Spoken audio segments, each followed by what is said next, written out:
I'm Lindsay Lippman, and this is Texas Voices, the podcast, a production of Central Texas News Now in Waco, Texas.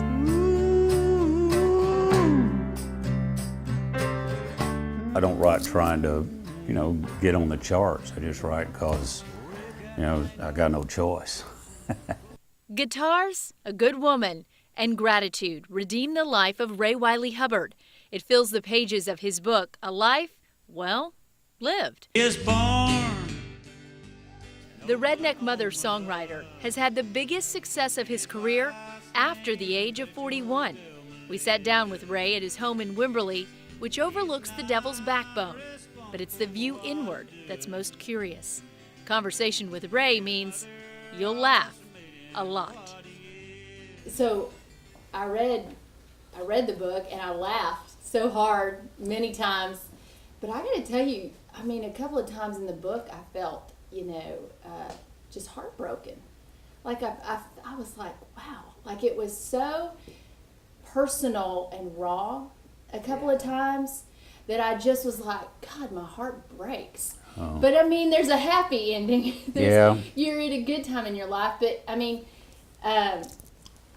first tell me just about the process of writing the book. Did you say, okay, I'm going to go all in or not do it at all? Well, my friend Tom Jurek, I'd written him a story about when I, was up in Omaha with Muddy Waters and, got to meet Muddy and do his stuff. And he said, that's a pretty interesting story. So then I wrote him back and I said, well, you think that's interesting? Willie Nelson actually kidnapped me one time, picked me up and carried me, put him on the bus. And so I started writing these stories. And so he said, you've had a bunch of interesting, crazy, weird stuff happen to you, kind of like Forrest Gump, just, and just things happen. So, and then he said, why don't you do a book? And so he was the one who kept poking me with a stick to do it, so he suggested, why don't you do kind of the, tell your life story about growing up and getting in music, but then kind of intersperse it with these kind of things like when you did Letterman, or when you met Ringo, or Joe Walsh, these stories like that, and then put your song lyrics. So he was really helpful in me. Like I wrote everything, but he was really helpful in getting me to do it and helping me organize it.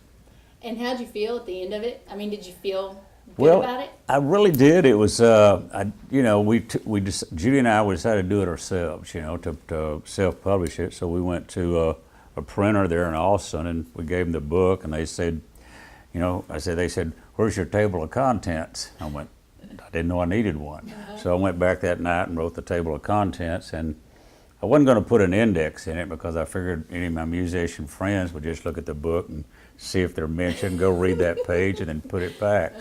And they just do an ego scan. But it was, once it was done, it was very gratifying because I put in there, like I say, just a certain point, how it kind of went off the, got dark, and how, I got clean and sober, and how Stevie Ray was kind of got me going that direction. It was the first cat I saw that, came and talked to me, and, just told what it was like and what happened and what it was like now, and really kind of got me into doing that deal. And so then I put that, and then also kind of decided to put kind of, after I got clean and sober, like I wanted to be a real songwriter. So, took guitar lessons at age 42, which was interesting, because I'd always just done that, but I needed to learn to finger pick, because the real songwriters that I really looked up to, I knew they did that. So overcame this fear of embarrassment and called up a guy and said, will you teach me how to finger pick? And so I put in the book about kind of, about inspiration and craft and removing your fear and doubt, and threw that in there too. Well, I know a lot of the, musicians that are just getting started look to you as the person that they want to emulate with songwriting, because your songwriting is so unique and authentic. You're not trying to just follow in with the crowd. I feel very fortunate to be sleeping with the president of my record label, which is not Clive Davis, it's my wife Judy. And so she says, you write whatever you want to write. and you make the records you want to make. And then she said, I'll try to sell the damn things. So for a writer, that's very, for me, that's a very great place to be, because I'm not writing because I have a publishing deal where I have to give a publisher 12 songs a year. I'm not writing to get someone to record them. I'm just writing like, oh, damn, there's Snake Farm, you know, and I could just write, or oh, here's an amp. I think I'll put that in a song. So that, for me, that's a really good place to be, because I've you know, not a mainstream commercial songwriter. So it's so, and you know, so I appreciate what you said, that other writers want to write like me. I don't know. maybe they should raise their standards. Well, I think the biggest question I have for you is, did Jesus and Judy save you, or just Judy? Oh, my goodness, that's a well, it's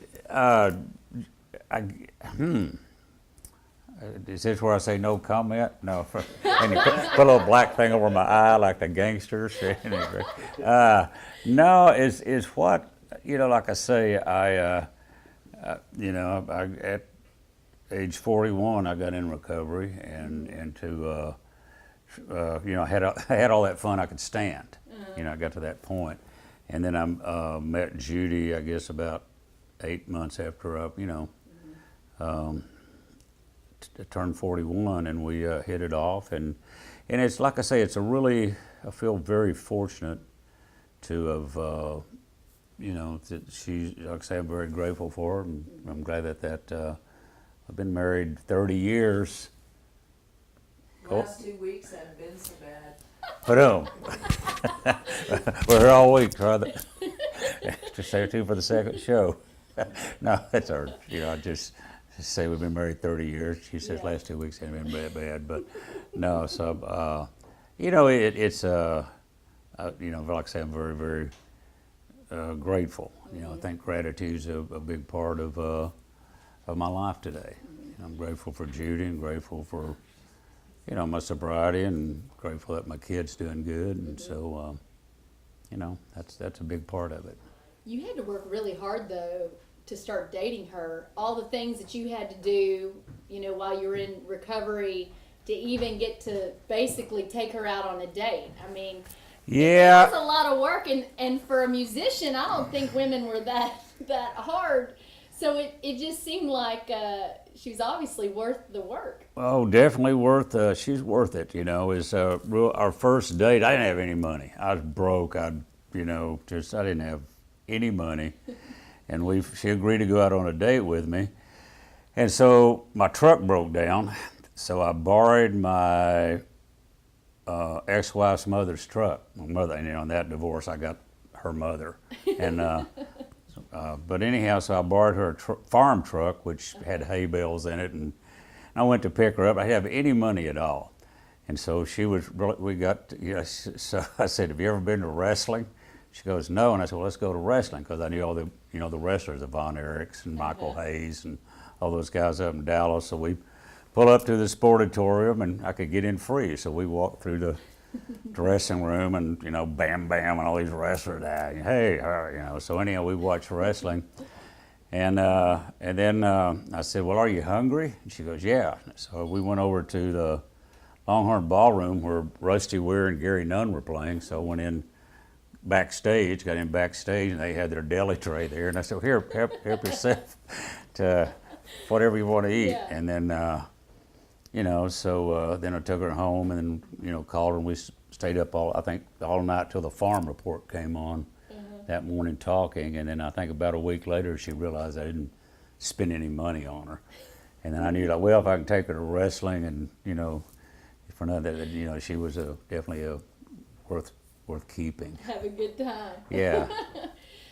You strike me as a person who really, you know, you're not into surface conversations. I mean, it feels like, I mean, tell me if this is true, Judy, but it feels like when people talk to you, I don't know, they might have some kind of spiritual experience, or they may just laugh at a funny joke, but you're just deep. You're a deep person. Oh.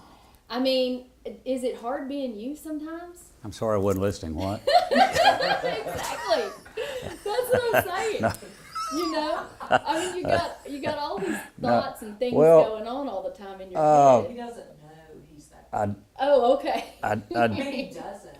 well, you know, when I was a kid, my dad was in Oklahoma. He was a teacher, coach, principal of the school, like grades 1 through 12 in one building. I think there was 6 kids in the first grade. But him being an English teacher, and so instead of reading Three Little Pigs, he would at night, you know, as a bedtime story, he would read The Raven, or A Tale of Two Cities, or, you know, Last of the Mohicans. You know, so he got me into a thing, and then later on when I got in school, we would have certain books that I would be required to read, and we would you know, discuss them at the dinner table. So literature has always been important to me, and so, you know, I'm always, you know, I still read a lot, and you know, I don't know if I'm, you know, and it's the same with songwriters. Or it's like that shark always going through the water, never sleeping, looking for that. I'm always, aha, that'd be a good idea for a song, you know, whether it's, you know, whatever it is, you know. And so it's that thing of when inspiration hits, I don't second guess it, I don't doubt it, I just go with it. And I do rewrite. They just all just don't happen. Did it take Does that a while? answer your question? Did it take a while? And it leads me to 2 questions. One, you were talking about, you know, being literate and, you know, reading, and a person who, you know, has some sense about you, but yet does it grate on you when you turn on the radio and you hear some of the stuff that's out there, or do you kind of just say, okay, well, that's your thing? I don't really, You know? I don't really listen to the radio or really know what's going on as far as, you know, country music charting like Yeah, that. the trends, I guess, is what I'm Well, saying. yeah, you know? when people ask me who I listen to, I say, well, I usually listen to my friends, you know, James McMurtry, Hayes Carl, Slade Cleaves, Garth Morlix, you know, Jamie Lynn Wilson, Kelly, you know, I listen to friends of mine because I like their writing. And so I don't really know what's, you know, going on as far as top 40 country or any of that stuff. I just kind of stay in my own little dark kingdom and don't really worry about it. That's probably a good place to be, because there's, you know, I guess for me, what I love about country music, and I know that you're Americana, but same, you know, we're on the same planet here. Yeah. Or we might not be, but anyway, I don't like it when the music isn't telling a story anymore. It's just kind of a catchy little thing. Yeah. And that bothers me, but, you know. Well, it's really, you know, like I say, but the thing is, I just wrote a song with Eric Church, which was in like I guess the top 10, and he did a video of it, and I've written with Ronnie Dunn, and who I really got to respect as a writer. I really respect as a writer, and so, you know, I'm not like kind of dabbing my foot in that water to see if anything's there, but I've met those guys and I really like them. They asked me if I wanted to write a song, and I said, yeah, you know, if I can write songs with Hayes Carl, I might as well write with somebody else. Yeah, and just enjoy the experience. Yeah, it was really unique, you know, and it was really because like I say, I've never been a Nashville writer. I don't write trying to, you know, get on the charts. I just write because, you know, I got no choice. Let's go back to where you were saying, you know, you don't doubt yourself anymore. If you have inspiration, you just kind of lean into it and go through it. I mean, did it take you a while to get to that point in your art and in your craft? Well, like I say, at age 41, 42, when I kind of got in there and said I want to be a real songwriter, my 20s and 30s, I mean, I wrote songs, and I played in really good bar bands in a way, that because we were playing bars and we were really good. And I did work with some great musicians and everything, but I never could make that leap into like what I thought was a real songwriter. So when I started taking guitar lessons and I started studying lyrics, and so it was putting forth that time and effort in order to learn the craft of it. Yeah. And then today, so it's, you know, inspiration and craft. You know, you have the inspiration and you take that, you can have the craft to write a song, but then a lot of times the craft will trigger the inspiration. And, you know, like I say, I'm an old cat now, but I keep trying to learn new things. You know, like at 41, I learned finger picking. A little bit later, I learned open tunings. Then I learned slide, and then I got a mandolin. And so by learning new things, that gives the song a door to come through that wasn't there before. If I hadn't learned open D tuning, I wouldn't have got, you know, Ask God or God Looked Around or Train Yard Blues. You know, if I hadn't learned mandolin, I wouldn't have got Dust to the Chase, you know, because I wrote that on mandolin. So by learning new things, you know, it keeps that door open. Yeah. And there's still work to do. I mean, there's still Oh, so yeah. much to do. I'm still writing a lot, you know. Yeah. I feel really good about it. One thing that may sound, you know, you were talking about, I guess, the spiritual or whatever, like, you know, spirituality about the thing, is one thing I do, which is really, woo, it's right after I write a song and I'll play it and I'll sing it, you know, I'll play it and I go, okay, that's it. I'll go, thanks. I don't know who I'm thinking, but I'm just, you know, woo, I just, you know, I want to, whatever that muse is or that door or something, I want to, I guess, show my gratitude for that song. And so that I won't, you know, so that door won't close. Well, I think they say. If that makes sense. It may not make, Yeah. it may not make any sense, but I do Yeah. it. Well, I think, you know, the imagery when you wrote about how you got down on your knees to Yeah. finally pray, but you had lost your faith. I mean, it was gone, right? I had, yeah, I didn't have any, you know, faith in anything, you know, Yeah. when it kind of got to that point. And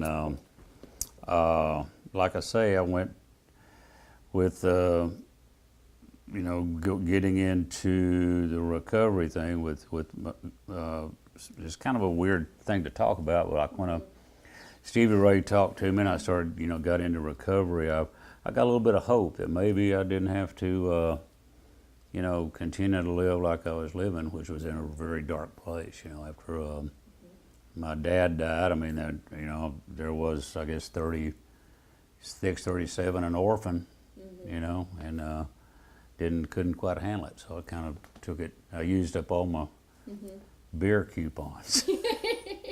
Yeah. I know You're how that given is. so many when you're born, Yeah. and some people stretch them out. I just used mine real fast. I have to tell you, I was reading, I mean, just on a personal note, I was reading your book, and my dad had brain cancer, the same kind as John McCain, and got diagnosed around the same time, and he passed as I was reading your book. And you talked about, you know, because the first time my heart broke in the book was when you talked about your mom dying. the Oh, way yeah. that she did, and then when you talked about losing your dad and being an orphan, Yeah, you know, but you think of an orphan as a child, but yeah, but you feel that way when you lose, yeah. you know, your parents. And I had never even thought about that emotion or that feeling, but I really connected with what you wrote about, because it doesn't matter what age you are. When your parents leave you, they're always in your heart, but yet you're Yeah. on your own. I mean, was it? It is, yeah. It was a very bad thing. What is it? Oh, good Lord. A scorpion? It No, might be like a tarantula. It's coming towards you.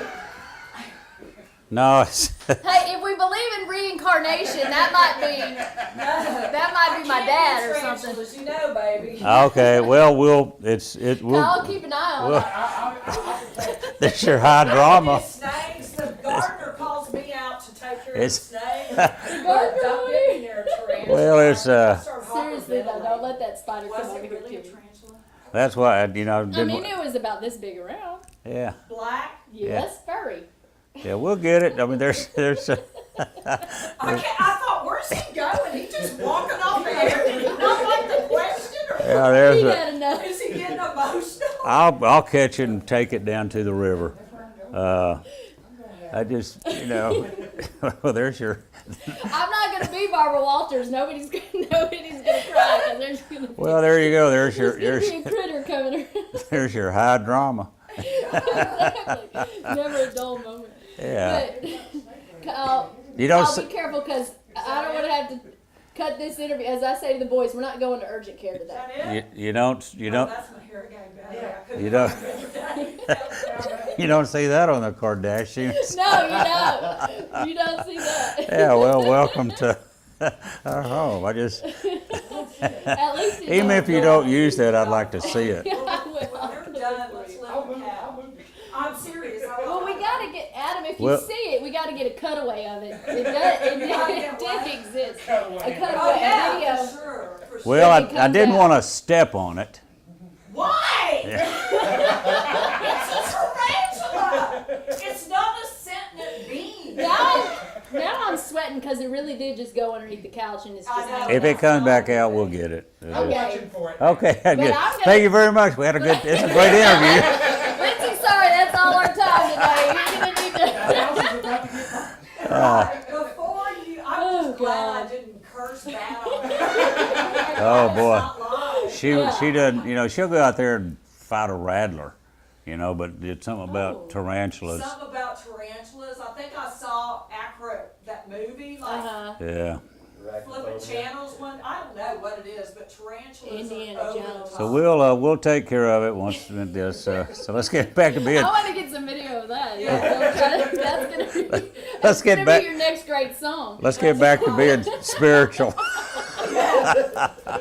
Well, I mean, you know. I Well, guess we were going kind of it dark. brings out a good point, though. You know. We were getting kind of dark we were there. getting a little dark there, Yeah. but I think I don't think God or whoever anybody believes in made us to just be sad all the time. I mean, No. and I think what I love about coming out to your show is you do storytelling and you do the songs, and they just make you smile and have a good time. I mean, what do you want people to when they leave a show? What do you want them to leave with? A bunch of merch. Yeah, that's good. No, it's That's a great answer. you know, it's the thing is like when I got, you know, clean and sober and started trying to, you know, like I say, I don't follow particularly one dogma, but I try to live on a spiritual basis, being honesty, show courage, you know, forgiving, all that, you know. So I try to live on certain spiritual principles. And somewhere in there, it's this conscious decision where I made I was going to try to write these songs, not to see what I could get, but to see what I could contribute, whether it's somebody, you know, singing along or laughing or thinking about something, or maybe writing a song where I mention an old blues guy and they go, find that guy and listen to him, you know, or so anyhow, it, you know, that when people leave, hopefully they'll leave like, well, you know, that guy, he showed up on time and played, you know, and I enjoyed it. Do you, does it bother you being known as, oh, the guy who wrote Redneck Mother, or do you embrace that? If that's the only song anyone ever Well, hears, or for a long time, that was the only song I was known for, you know. Cherry Jeff put it on the record and said, this song's by Wylie, Hubbard. And, you know, and so I'd go to these old, you know, honky tonks. I'd walk on stage, the audience go, play Redneck Mother, and I'd play Redneck Mother, and I go, here's another song I wrote. They go, play Redneck Mother again. So it was kind of, for a while, that was, the, you know, being the time. But now it fits in the arsenal really well, you know, because I got Drunken Poets and One Rock and Roll and Texas State, you know, and so it fits in. So now it's fun, and it's, you know, I enjoy doing it, you know. it's really interesting because I guess I was 15 the first time I heard that song, and it was Jerry Jeff playing it at Yeah. West Fest or someplace like that. But then when you dig into your music and stuff, and you know that the story behind Yeah. the song, it cracks me up because you got these rednecks singing this song like it's their anthem, and they're like probably their mom, and you know, and they're not thinking about the total picture of it. Or Well, the whatever. problem with irony is not everyone gets it, you know. And I've written it was you know, it was written kind of an antidote from Muskogee fight inside of me back in the, you know, the hippie things, and then of course Willie sang it Armadillo World Headquarters and brought the hippies, the rednecks together through country music, good country music. And so then it was kind of and then Jerry Jeff did it, and it just, it's a song that refuses to die, you know. I mean, it's just, and I still have fun with it, you know. I still enjoy doing it, and people singing along with it. And like I say, it fits in the arsenal now. I have enough songs where my other songs aren't overshadowed by it. It works together. Let's talk real quick just about the 70s and Austin and just that time. You remember it. Oh, yeah. Right? Yeah.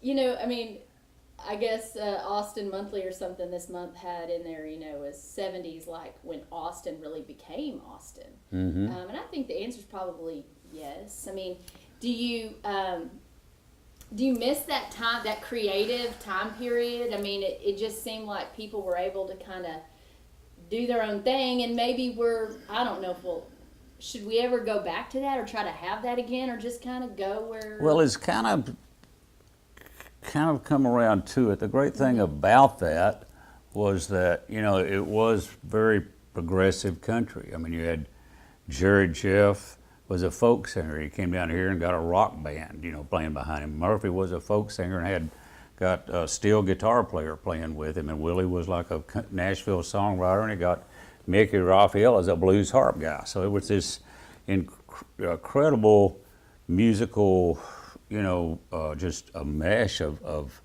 coming together in Austin musically. And the great thing about it too is all those guys wrote great songs. The foundation was they were really, really great songwriters, you know, and you know, and then the guys like Rusty Weir and just, you know, they were just, so it was a very a powerful time as far as music, because everybody was writing and it was but then, you know, they were doing their own, they were songwriters, and that foundation of really being great songwriters. So it's kind of come back around where there's this kind of whole scene back here now, the whole you know, the whole Texas Red Dirt thing. That's really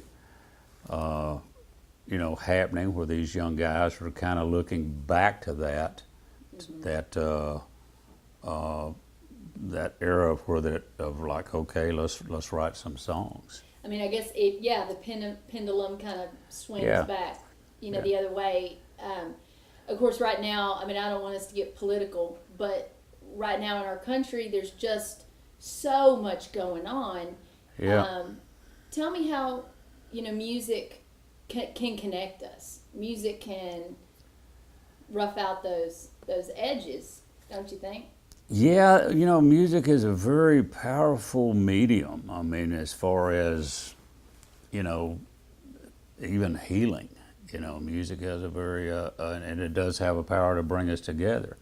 It also can separate us, you know, because all of a sudden, you know, if you got some, you know, country guy says something against the NRA, then you know, or the Dixie Chicks, you know, that gets political, there's going to be people that are going to react to the extreme of that. And so you know, like I say, music people can feel very possessive about their political beliefs, and so, you know, music, you know, they can get fired up about that too. So you know, it's not like, you know, like I say, back in the 60s, you had, you know, Buffalo Springfield, for what it's worth. You had protests. You had Dylan. You had all these great protest songs protesting, you know, a number of stuff. And our country was split apart. Our country's split apart now too. So I don't know. It's a very turbulent time, I think, you know, and I think that's what was happening kind of back in that day when Austin was going on, with all the, you know, the hippies and rednecks were separated. Then, you know, Willie brought them together, and Jerry Jeff brought them together, and so it's who knows what's going to happen. I mean, some real creativity can emerge out of those kind of turbulent times when people are starting to question things, or starting to question themselves, or or whatever it is. Well, it's, it's like the whole thing with, the Dixie Chicks. I mean, Bruce Robinson, that traveling soldier just coming up the charts, and they made the thing there, and all of a sudden, bam, Yeah. and so it can be abused, I think, of the political narrow-mindedness sometimes can actually, be a detriment, I mean, you don't hear, I don't know, it's, as you say, it's a very turbulent time. So tell me, you're going back in the studio. Are you recording some new music, or what you working on? I wrote a song, it's called Easy Money Down in Texas. Get a guitar and start a band. It's just, and I talk about how to, what to do. Easy Money Down in Texas. Wear your hair like Robert Plant. Say he's influenced by Townes Van Zandt. Play a Chili Fest. Awesome. Do all this stuff. And so we did. Just recorded that, and we did a video of it, and I think that'll probably be out. I don't know the exact date. But I have been recording. We just don't know when we're going to put that out. Well, things are so different now. I mean, you can just put one song out there, not have to do an entire record. I mean, do you like the way things are different with being able to just put something on YouTube or Instagram or whatever? I don't know. I'm kind of leaving that up to Judy to figure out how to do that. I just kind of write the songs and let her do it. But it is kind of, we're going to do this as kind of as a single and see what happens. Promote it through social media and probably not really do a big, as they say, CD release on it, Right. So we're just going to do it and see what happens with it, but it is pretty. I enjoy it and to be able to do it, Like I say, I do my own videos, which are, they don't cost me anything, Which is perfect. Well, it's like I did the song, Tell the Devil I'm Getting There as Fast as I Can, which I had Eric Church and Lucinda Williams sing on that, right?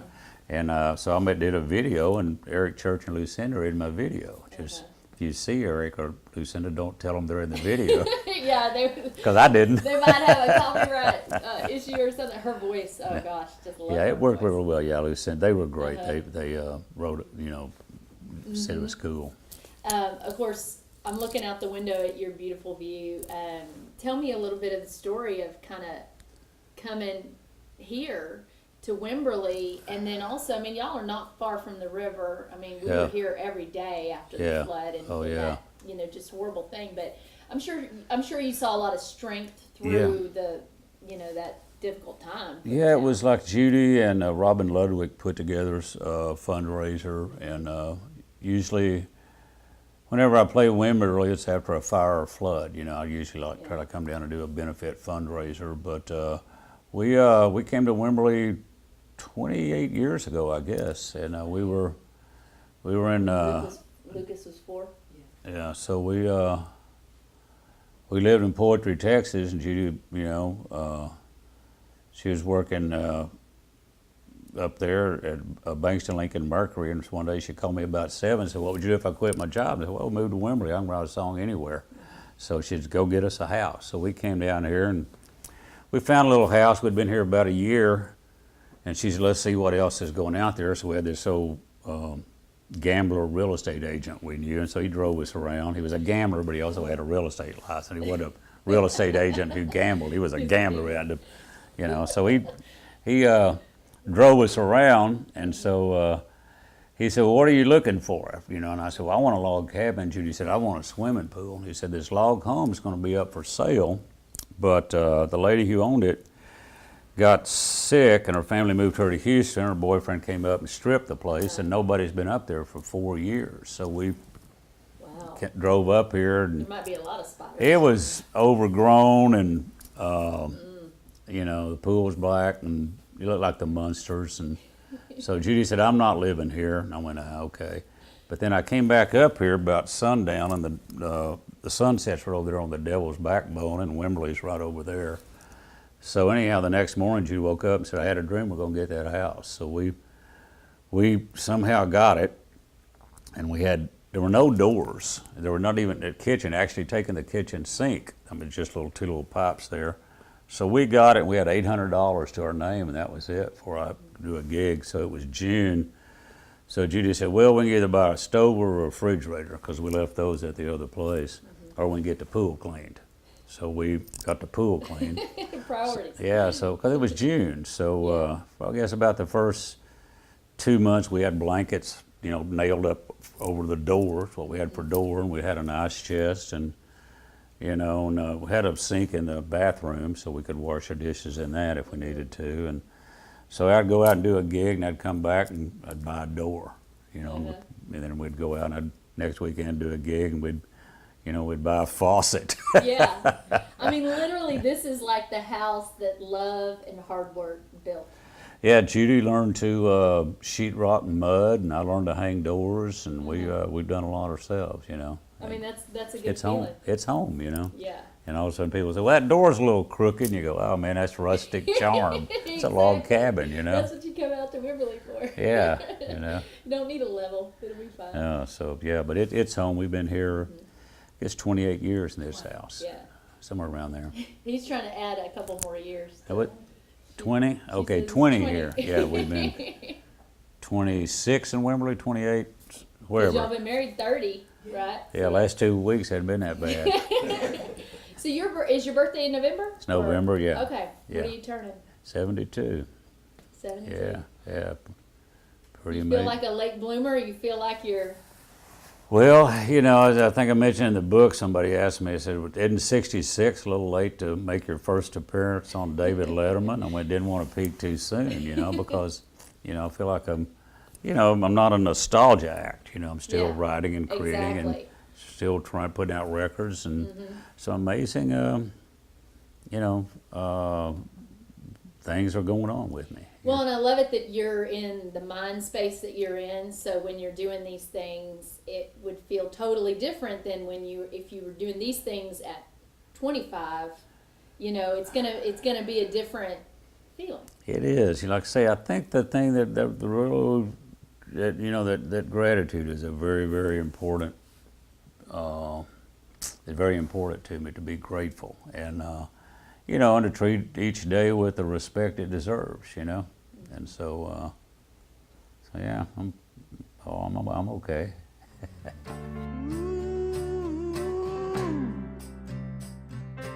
You can't outright Ray Wylie.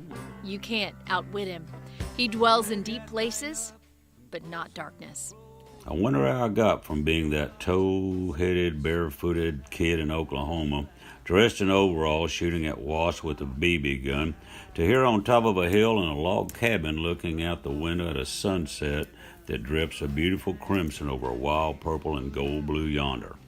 Then I quit wondering, acknowledge the fact that I've had a spiritual awakening, say thanks, think about my family and friends, and my gratitude is higher than my expectations ever were. Texas Voices features the artists, musicians, and creatives in our great state. Subscribe to the podcast for new episodes or watch Central Texas News Now on Roku.